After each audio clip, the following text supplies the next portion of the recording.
सभी भक्तों को राधे राधे। जय पिताजी की। भक्त का कंफ्यूजन है एक भक्त का कि एकादशी का व्रत हमें कब रखना चाहिए। काफी बहुत सारे कमेंट्स आते हैं, जबकि मैंने शॉर्ट वीडियोस में बताया है, लेकिन भक्त को हो सकता है कि नहीं मिली वो वाली वीडियो।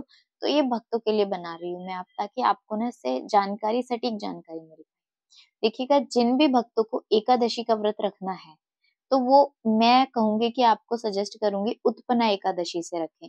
उत्पन्ना एकादशी के दिन ही एकादशी माता का जन्म हुआ था, तब से ही हमें एकादशी उठानी चाहिए। अभी तो उत्पन्ना एकादशी जा चुकी है, तो जिन भी भक्तों को मालूम था वो उत्पन्ना एकादशी से व्रत उठा चुके हैं अपना। तो अगर अभी भक्त आगे उठाना चाहते हैं, तो देखिएगा, मैं आपको ये कहूंगी कि चैत्र मास से अब उठाना। जो चैत्र मास होता है, उससे आप जो है एकादशी का व्रत उठाएं।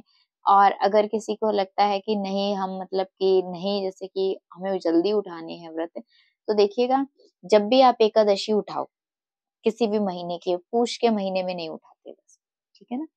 और उसके अलावा आप किसी भी महीने में एकादशी का व्रत करते हो, तो दोनों पक्षों की एकादशी करनी है। यानी कि अब जैसे मान के चलो, मैं आपको बताती हूँ, जैसे चैत्र का महीना होता है, तो चैत्र का जो महीना होता है, उसमें आपको क्या करना है, कृष्ण पक्ष की भी एकादशी करनी है और शुक्ल पक्ष की भी एकादशी करनी है। तो उसी महीने की दोनों एकादशी भी रहनी है। तो इस तरीके से आपको व्रत उठाना है, ताकि उसी महीने की दोनों एकादशी हो सके, क्योंकि एक जो पितृपक्ष की एकादशी होती है।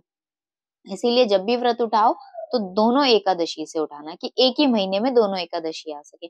जनवरी, फरवरी, मार्च का हिसाब बिल्कुल भी मत लगाना आप, कि जनवरी में 2 एकादशी पड़ रही है तो हम जनवरी वाली रखेंगे, नहीं। हम अपने, जो हमारा विक्रम संवत जो कैलेंडर है, हम उसी के हिसाब से चलते हैं, ठीक है।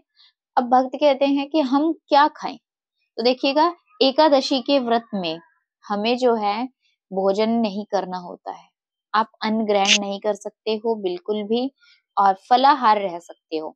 अब एक और चीज है, जब आप कथा पढ़ते हो ना, जो भी कथा आप पढ़ोगे, उस कथा के अंत में नीचे सागार लिखा होता है कि आपको क्या क्या चीजें लेनी है।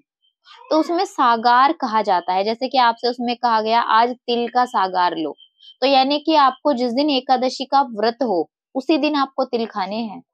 शाम के समय आप ले सकते हो, ठीक है ना। तो अगर आपसे कहा जाता है कि एकादशी के व्रत में कि आपको आज जो है बेल पत्र खाना है, तो आपको एकादशी वाले दिन ही शाम के समय जो आपको फिर वो बेल पत्र खाना है। तो इसे सागार कहते हैं। अगर जिन भक्तों से हो पाता है, तो कृपया करके वो करें। अगर अन्यथा जिन भक्तों से नहीं हो पाता है कि हाँ भाई, हमें ये चीज नहीं मिल पाई, क्योंकि कई बार क्या होते हैं, हमारे सीजन के अकॉर्डिंग भी चीजें निर्भर होती हैं। अगर नहीं मिल पाती है, जैसे कि आपको, जैसे ककड़ी का सागार कहा जाता है उसमें लेने के लिए व्रत में, अगर ककड़ी नहीं मिलती है, तो आप ककड़ी मत लो, दूसरा फल ले लो, क्योंकि मौसम के हिसाब से हमें चीजें उपलब्ध होती हैं। तो इस तरीके से जो है आपको सागार लेना काफी ज्यादा जरूरी है। और फल ले सकते हो। उस अन्न का परहेज है, पूर्णतः अन्न नहीं खाना है आपको। जितना आपसे दान हो सकता है वो आप दान भी कर सकते हो, लेकिन फल दान करना, अन्न नहीं। और दूसरी बात, द्वादशी वाले दिन जब पारण किया जाता है, तो ये नहीं है हम सुबह सूरज उगा तो उसके बाद ही हम व्रत खोल लें। ऐसा नहीं करना है आपको। जब भी आपको द्वादशी का दिन आता है, तो आपको क्या करना, पंडित से पहले समय पूछ लो कि पारण का समय क्या है। पारण का समय का मतलब होता है कि आपको व्रत कितने से कितने के बीच में खोलना है। जैसे अगर आपसे पंडित जी कहते हैं कि सुबह 7 बजे से 9 बजे के बीच में व्रत खोलना है, तो आपको क्या करना है, सुबह 7 बजे से लेके 9 के बीच में ही खोलना है आपको। ये नहीं है कि 7 बजे से पहले खोल लो और 9 बजे के बाद खोल लो, नहीं। इसीलिए पारण समय बहुत मायने रखता है, क्योंकि एकादशी का अगर आप पूरा दिन व्रत रह रहे हो और आपने सही समय में व्रत नहीं खोला, तो आपको उसका फल प्राप्त नहीं होगा। इसीलिए पारण का बहुत ज्यादा ध्यान रखो, और ये पहले से ही पता रखें। अब पारण में आपको क्या लेना है, देखिएगा, सबसे पहले आपको एक तुलसी दल लेना है। तुलसी दल को आपको निगल जाना है। तुलसी दल कभी भी चबाया नहीं जाता है, निगलना होता है हमें। निगलने के बाद में आप क्या करें, थोड़े से कच्चे चावल ले लें, वो खा लें। अगर आप कच्चे चावल ना खा पाए, अब पकाकर भी चाहो तो पहले से रख लो, ताकि जब व्रत खोलने का समय आए, तो आप जो है फिर चावल से व्रत खोल सको। इस तरीके से आपको अपना एकादशी का व्रत जो है वो पूर्ण करना होता है। देखिएगा, एकादशी के व्रत की बहुत अधिक महिमा है।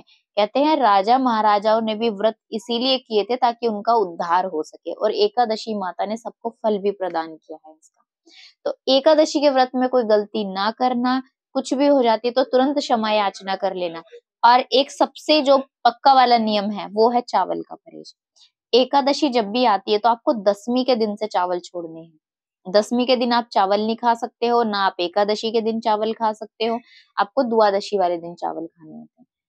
अगर कुछ भक्त दसवीं वाले दिन गलती से चावल खा ले तो आपको द्वादशी वाले दिन खाने ही खाने हैं, चाहे आप व्रत रखते हो या ना रखते हो।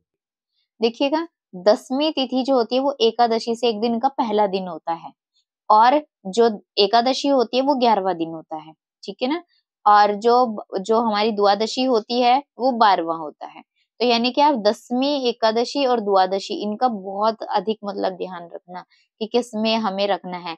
आपको ये हिसाब से मत चलना 10 तारीख, 11 तारीख, 12 तारीख, तारीख के हिसाब से नहीं आती हैं ये तिथियां, ठीक है।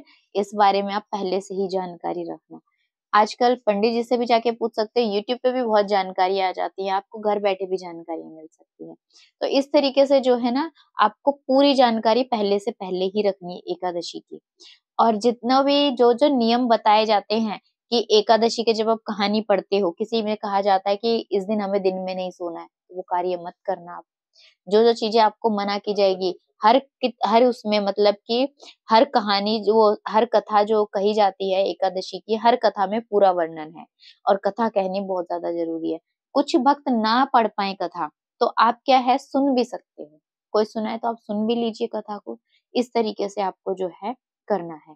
तो एक चीज और, जब कथा पढ़ते हो आप सब, तो लोटा जल का जो है भर के रखना ज्यादा जरूरी है, और खाली जल नहीं रखना, थोड़े से उसमें चीनी के दाने डाल लेना। इस तरीके से आपको जो है एकादशी का व्रत करना है। एकादशी का जिस दिन व्रत रहोगे, दसवीं और एकादशी 2 दिन, जो लोग पिताजी पर जल चढ़ाने जाते हैं यानी कि भोले बाबा पर, उनको चावल नहीं चढ़ाएं। इस चीज का भी ध्यान रखना।